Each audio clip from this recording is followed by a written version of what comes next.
Welcome back to The Extract. I'm Kyle Meyer, and next to me is a cat that I really can't friggin' believe we haven't talked to yet. And we were talking about it this morning. Greg Brewer. How you doing, brother? Dude, like seriously, this cat, I mean, it's getting to be almost 30 years. I know. Yeah, I had a fake ID when I started. Yeah, I'm still in my 30s. I'm an old millennial. Unbelievable. Welcome to The Extract. Thank you. It's what a privilege to be here. It's a sincere treat. And you know, the funny thing is we've been watching Greg's wine since the start. When you and Steve were just a couple of kids, really young, like 12. Yeah.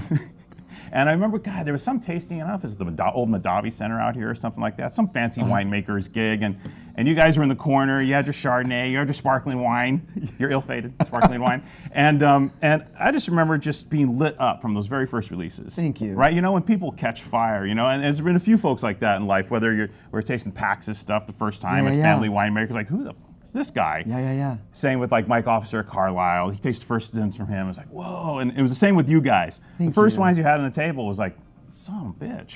Like, who are these guys? Thank you. Right? And I'm so happy and excited that it's morphed into what you have today, which is, I mean, one of the most successful brands in California. Oh my gosh, thank you. That's flattering. Right? That's It's for real. So today, so Greg, I want to talk with you real quick, a touch about your journey, and then just a touch about where you guys are now, because as we talked about earlier, the winemaking part might be a little bit boring, but we need to talk about that too. Sure. Okay. We'll do it quickly. All right. So let's start with, okay, you transitioned from the 90s. You had a certain winemaking style in mind, right? 100%. In the early 2000s. And then that style morphed, but not too much. Was there like a shift in your winemaking style at some point in your career where you went from whatever to whatever, or was the philosophy kind of the same and you just tweaked it? No, it's a great question. I think refinement for sure. You know, it's very much, it's been very much a path of evolution, not revolution, and thinking about just removing elements from the equation with a goal and priority of quieting our voice, inserting ourselves less. You know, a real dread of kind of imposition or distortion of the lucidity of place, right? And so I think in the formative years for me in the early 90s, I was trained at Santa Barbara Winery. I owe them the world. It was my first tasting room gig. I was 21 years old. I didn't know Chardonnay was a grape. Literally, I'm teaching French at UCSB. I'm 21, living in a frat house. I saw a job at a wine bar for $5 an hour, and I was like, that'd be so fun. I can drink, probably have crackers, I'll give tours, I speak French, like awesome. I didn't know Chardonnay was a grape, so I didn't get the job at first, but I'm pretty driven. As I followed up and I got the job. That's why I'm talking to you right now. Yeah, right. And then that was 91, May of 91. End of 92, I became assistant winemaker. Off I went. The reason why that's important is that those early formative years with Bruce at Santa Barbara, to whom I owe the world, he was best friends with Chris Ritcraft, who trained and kind of mentored me. Burt Williams was his best friend. Oh, geez, yeah. So that kind of culture of the William Selliam model kind of translated into Lompoc and Santa Barbara was kind of, I mean, nothing's new, right? But it was kind of reinterpreting their trip. And then taking inspiration from other things too, like Bjork and other things in life where people can assemble seemingly divergent elements, but if they're really thoughtful about it, they can put them together in ways that are really compelling. And that was always the drive. I mean, I remember the early days of Brewer-Clifton in '96. Steve and his wife at the time, and myself and my girl, now ex-wife, the four of us was like cranking Bjork in their apartment, and, like dreaming about what this would be. And we'd saved up $6,000, and that's how we started the winery. But it was very much that like dreamy, we can do it, and always devoted to what would be the Santa Rita Hills, And because in that era, think about it, there's Sanford and Benedict, there's Babcock, Santa Barbara Winery, Sweeney Huber. There's like 4 or 5 vineyards that smoked. They were so good. But that was it. It was like this little secret spot. Like it was already proven by Brian and Sanford and whatever, but there wasn't that much out there. And so Santa Maria was beautiful, but kind of done a bit more, Bon Climat, Coupé, whatever. But this Lompoc corridor was a little bit more quiet, and that's where Santa Barbara Winery's vineyards were. And so we just kind of anchored into that habitat, and that habitat is where I've devoted 33 years of my life, So you talked about seemingly divergent aspects coming together and how that, what were some of the seemingly divergent aspects of your business when it came together, right? Was it the difference in the vineyards? Was it the difference in what intrigued you? Was it just the fact that, well, Huber does this and Sweeney does this, or was it more like, no, I'm going to do something different? Or partly, it's a great question. Partly was like, let's commit to this area and really surrender into it, right? And the thing with Brewer-Clifton in particular is that there's everything's been raised the same like forever, right? And there's no bias or prejudice from vineyard to vineyard, block to block, pick to pick, clone to clone. The reason for so doing is not because it's the way to do it or a good way to do it even. It's just our way to do it. And because we've maintained that monastic, steadfast through line, I think it quiets our voice, it makes us less important, right? And in so doing, it makes the appellation more prominent, makes the vineyards more prominent. And so that's always been the thing. And it's kind of like a William Selliam thing in a lot of ways. They were so committed to, Russian River, Sonoma Coast, doing things more or less the same site by site, great relationships with their growers. And it was kind of like the fun-loving good old boy Russian River, flannel suspenders, jumping, inner tubing down the river thing up there.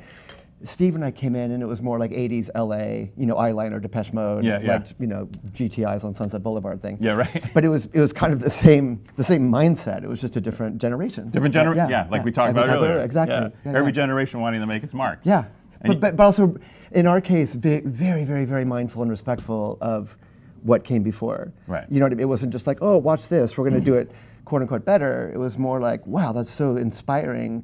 We're going to just tweak. Yeah. Right, and introduce our own kind of vernacular into the same language, basically. Yeah. Well, you got your main knowledge from those guys. 100%. Those guys. Yeah.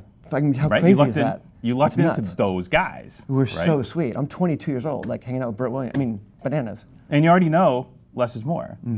Like at 22, 23, you know less is more. Yeah, gravity, bottling by hand, minimal stem use, the exact same things I'm doing now. I think people think that you do more from a winemaking standpoint than you actually do. Now there's care involved with doing less, right? So kind of take us through the winemaking process real quick. I mean, I know this is all stainless steel.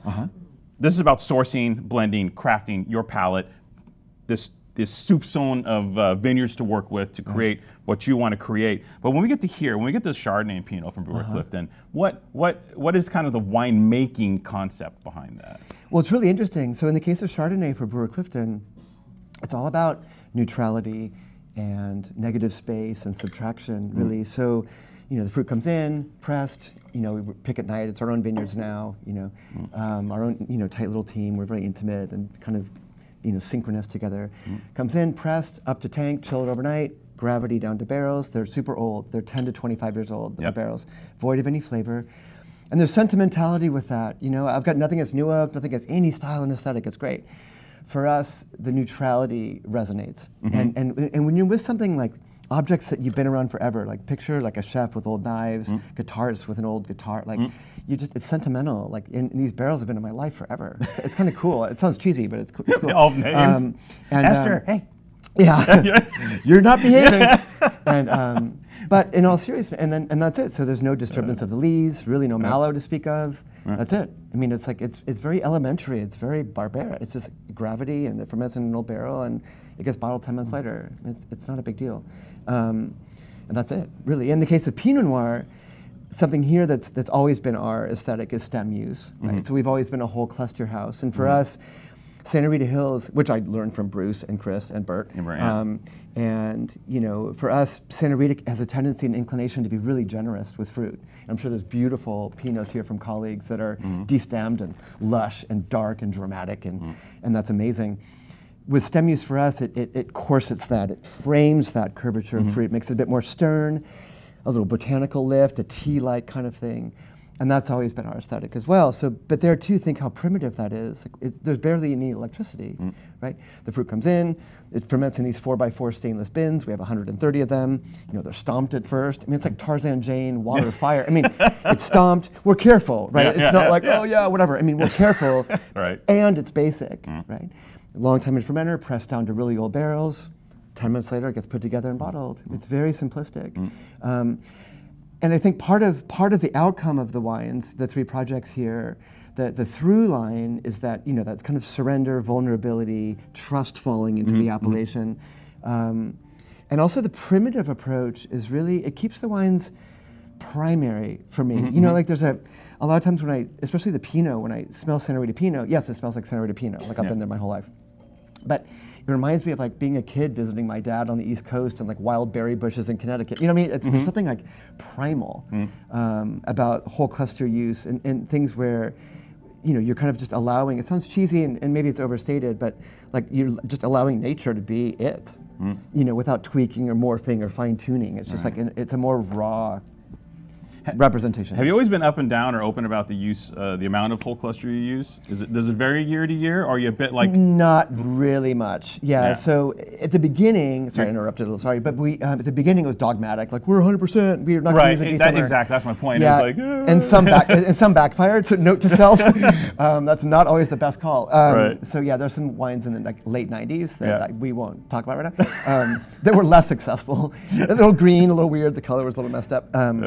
But then, over time, especially, with the time on that one road for me, like getting a better handle on soils, clones, leaf thinning, all the different things. And even still, like our designates are typically still 100%. The appellation wine is 80%. It's ambitiously whole cluster.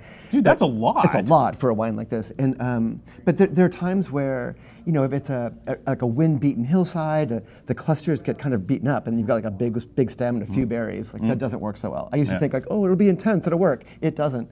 And so like we'll de-stem. It's almost like taking sinew out of meat or something. Like a big piece of meat. And it's like, well, that's kind of an awkward little section. I'm going to trim that out, but I'm going to still go bone in. Yes. You know what I mean? Okay. That's kind of the mindset.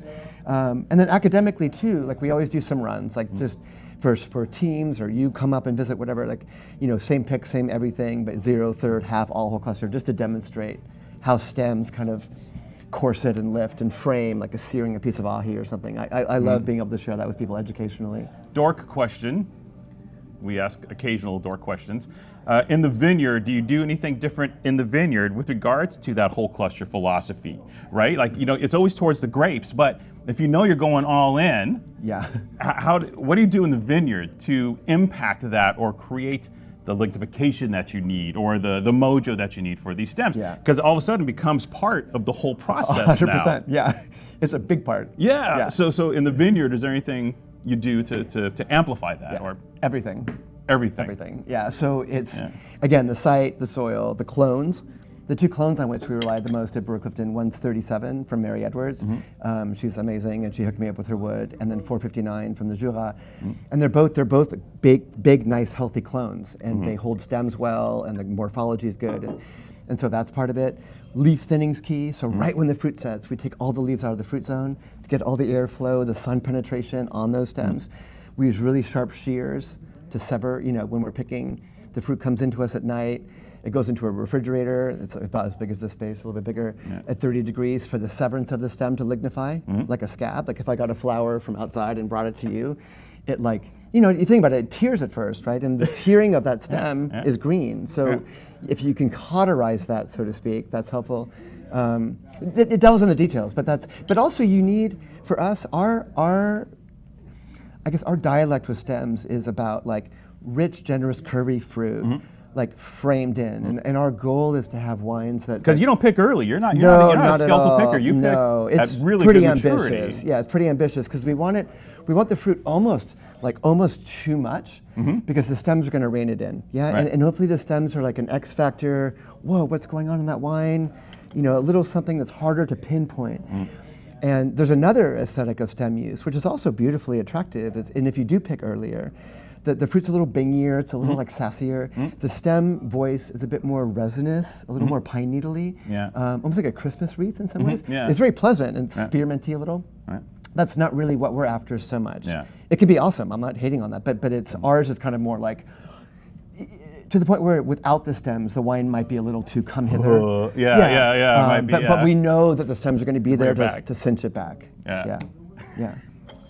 Less is more, but kids, the devil is in the details.